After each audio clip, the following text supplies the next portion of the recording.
Awaken Light Audio. Awaken your mind. Ignite your light. Force yourself to work.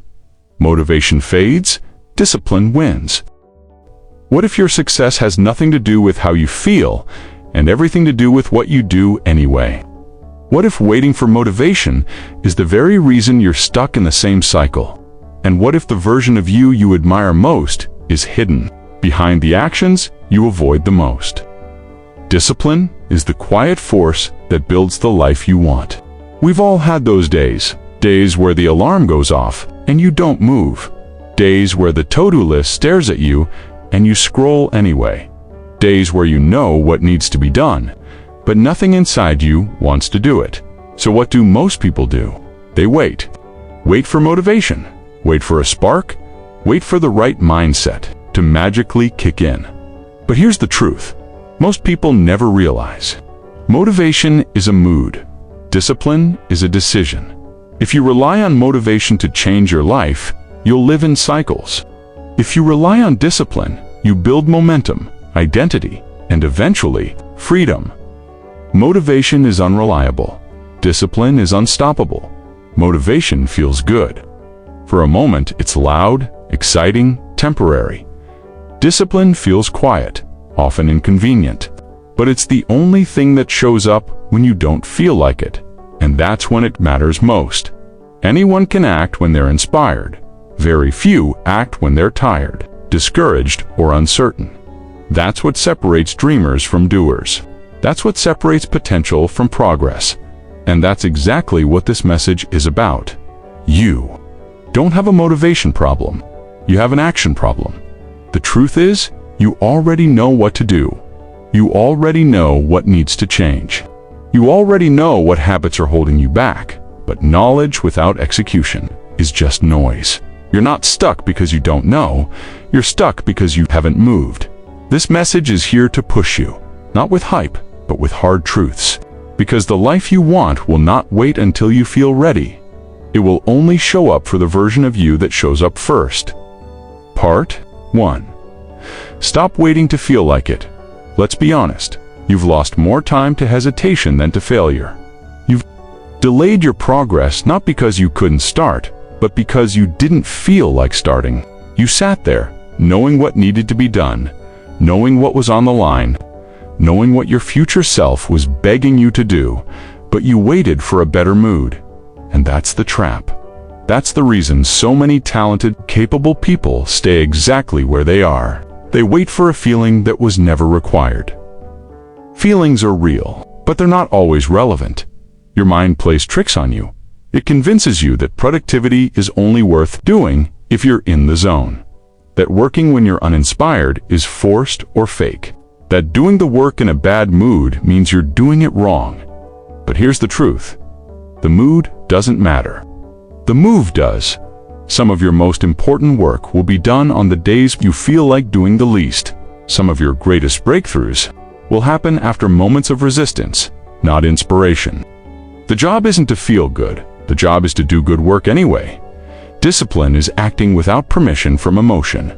Discipline is saying, I don't care how I feel. I care who I'm becoming. It's showing up for the workout even when you're tired. It's writing the page even when the words don't flow. It's keeping the promise you made to yourself. Long after the mood you made it in has passed. Most people build their life around how they feel. The strong ones. They build their feelings around how they act. First practice, the 5-minute rule. Still don't feel like doing it? Fine. Tell yourself you'll do it for 5 minutes. That's it. No pressure, no perfection, no expectation of flow.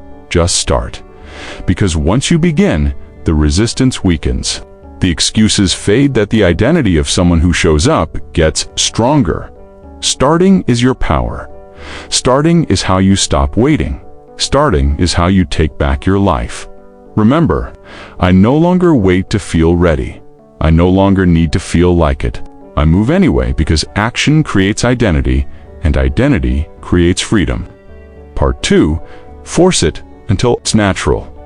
Let's tell the truth. The first time you do anything that matters, it won't feel easy. It won't feel smooth. And it definitely won't feel natural. It will feel awkward, forced, uncomfortable, but that doesn't mean you're doing it wrong. It means you're doing it differently. And that difference is what creates change. Nothing becomes effortless until you're willing to push through effort. Repetition creates identity. Think about anything you've ever gotten good at. Brushing your teeth, tying your shoes, driving a car, speaking a new language, lifting weights, public speaking, waking up early. None of those things felt natural at first, but over time, through awkward starts and repeated effort, they became automatic. Why?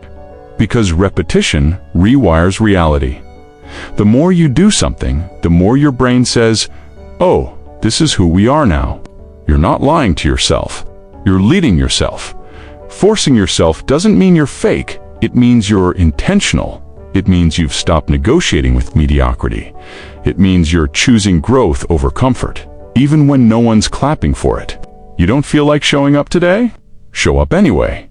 You don't want to work on your goals right now? Do it anyway. You're not betraying yourself. You're building yourself. What feels forced today will feel natural later. The discipline you hate now, it will become the freedom you thank yourself for later. Every time you push through the urge to quit, you strengthen your future. You build mental muscle. You reinforce your ability to follow through. Most people quit during the forced stage. They expect flow from day one, and when it doesn't come, they fold.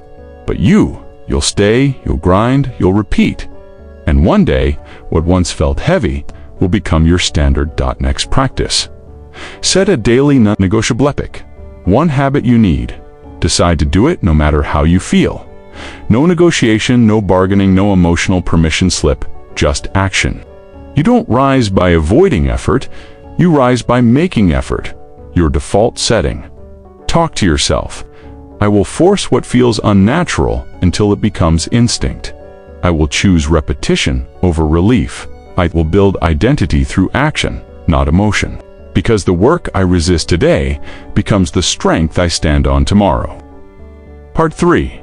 Discipline over feelings. The ultimate power move. Your feelings are valid, but they're not always valuable when it comes to doing what needs to be done. Let's face it, feelings fluctuate. One day you're inspired, the next, exhausted. One moment you feel powerful, the next, insecure.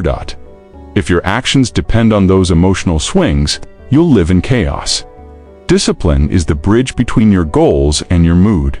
It doesn't ask how you feel. It asks, what did you say you'd do, and are you doing it? That's power, that's growth, that's maturity. Emotion is energy. Discipline is direction. Think of emotion like wind. It comes and goes. It shifts direction. It's unpredictable. Discipline, that's your sail, your anchor, your compass. It keeps you moving even when the wind dies down. If you want to live by emotion, expect inconsistency. But if you want results, live by discipline. It's not about suppressing how you feel. It's about not letting how you feel decide who you are. Every time you choose discipline, you take back control. When you wake up early despite being tired, show up to work even when you feel off, stay focused when distractions call, keep your promises. When no one's watching, you're proving something powerful. I don't need to feel like it to follow through. And that builds trust, not just with others, but with yourself. Self-respect is built through self-discipline. You know that feeling of pride after doing the hard thing? That feeling of, I didn't want to, but I did it anyway. That's self-respect. And it can't be bought. It can't be gifted. It's earned through discipline. Every time you choose action over excuses, you build self-worth. Every time you override laziness with movement, you raise your standard. Your habits aren't just tasks. They're proof of how seriously you take your life. Another practice, create a rule that trumps emotion. Set one rule for yourself that applies no matter how you feel. Example, if it's on the calendar, I do it. I work for 90 minutes before I scroll. I write 300 words every day, tired or not. No drama, no discussion, just execution. Over time, this rewires your identity. From someone who depends on feelings to someone who follows through.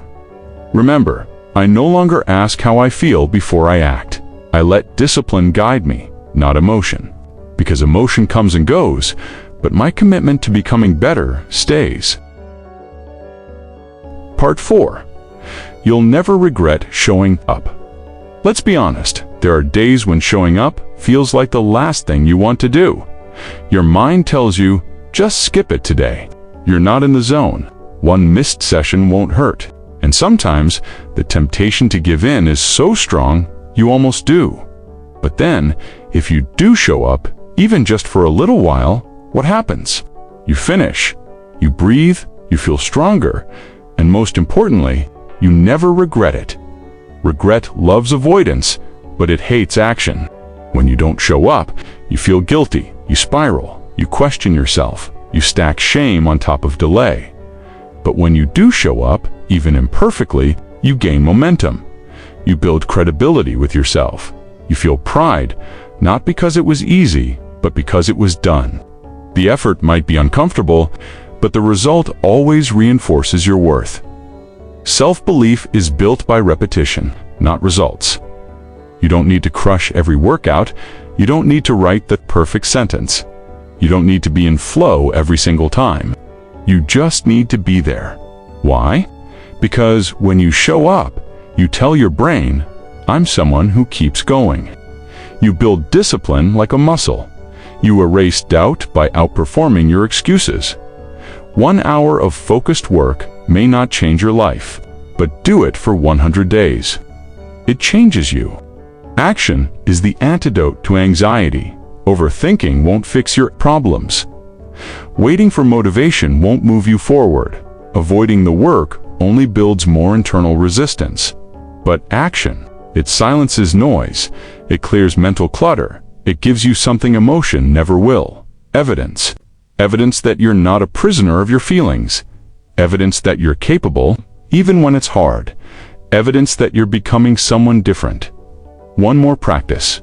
Build the no regret list. Write down 3 things you always feel better after doing, even when you don't feel like starting. For example, working out, writing for 30 minutes, completing a task you've been avoiding, having a tough conversation, cleaning your space. These are your no-regret actions. When in doubt, return to them. Let them become anchors in the storm. You'll never regret showing up, but you will always regret shrinking when it mattered. Tell yourself that I don't need the perfect mood to move. Just need to start.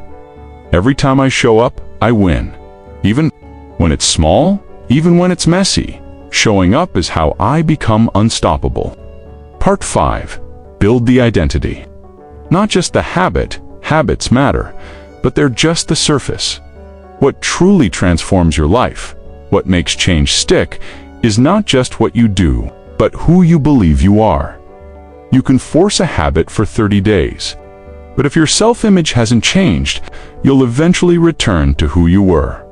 Discipline isn't just about tasks, it's about identity. You don't just want to work hard, you want to be someone who works hard. Behavior follows belief. You can try to trick your brain into consistency. Or you can train it to believe, I'm the kind of person who keeps promises to myself. I don't flinch when things get hard. I'm not led by feelings, I'm led by commitment. Work isn't something I dread. It's part of who I am. When this becomes who you are, you don't have to fight for motivation every day. You don't have to keep forcing discipline. It becomes your default. Discipline is not just repetition, it's reputation with yourself. Every time you show up, especially when it's hard, you're casting a vote for the kind of person you believe yourself to be. One vote may not seem like much, but over time, those votes build a reputation. And when your identity shifts from, I hope I stick with it too, this is just who I am, that's when your results become inevitable. Because you'll no longer be chasing goals, you'll simply be expressing your character. The last practice, affirm identity through action. After every difficult task, say out loud, that's who I am now. You worked out even though you didn't want to. That's who I am now. You stuck to your schedule? That's who I am now. You stayed focused when it would have been easier to quit. That's who I am now. Anchor every act of discipline in your identity. Make it a declaration, not just a decision. Because the goal isn't perfection. The goal is to become someone you trust. Remember that. I no longer chase discipline. I am disciplined. My actions reflect who I'm becoming. I show up not for the task, but for the person I've decided to be. This is no longer a habit. It's a way of life. Finally, the work wins when willpower fades. Let's end with this. Motivation is loud. It's sexy. It gets clicks, views, and hype. But motivation disappears. Willpower fades. Emotion is unreliable. What doesn't fade is the muscle of showing up when you least feel like it. The world doesn't belong to the most talented. It belongs to the most disciplined. Not the most hyped, but the most consistent. Not the loudest, but the ones who quietly build day after day until they wake up inside the life they used to only dream of. Always remind yourself every day that I don't wait to feel ready. I don't beg for motivation. I don't need perfect conditions. I show up, I move forward. I win not through luck, but through discipline, ready to take control of your life. Force yourself to work, because one day it won't feel forced, it will feel natural. And on that day, you'll realize you didn't change your life in a single leap. You changed it every time you said, I'll do it anyway. Thank you for spending this moment with Awaken Light Audio. If something today touched your heart or opened your mind, don't keep it to yourself. Share your thoughts in the comments. What spoke to you most? Tell us about your journey, your questions. Send it their way, because light grows when it's shared. Until next time, stay present, stay awakened, and keep becoming who you're meant to be.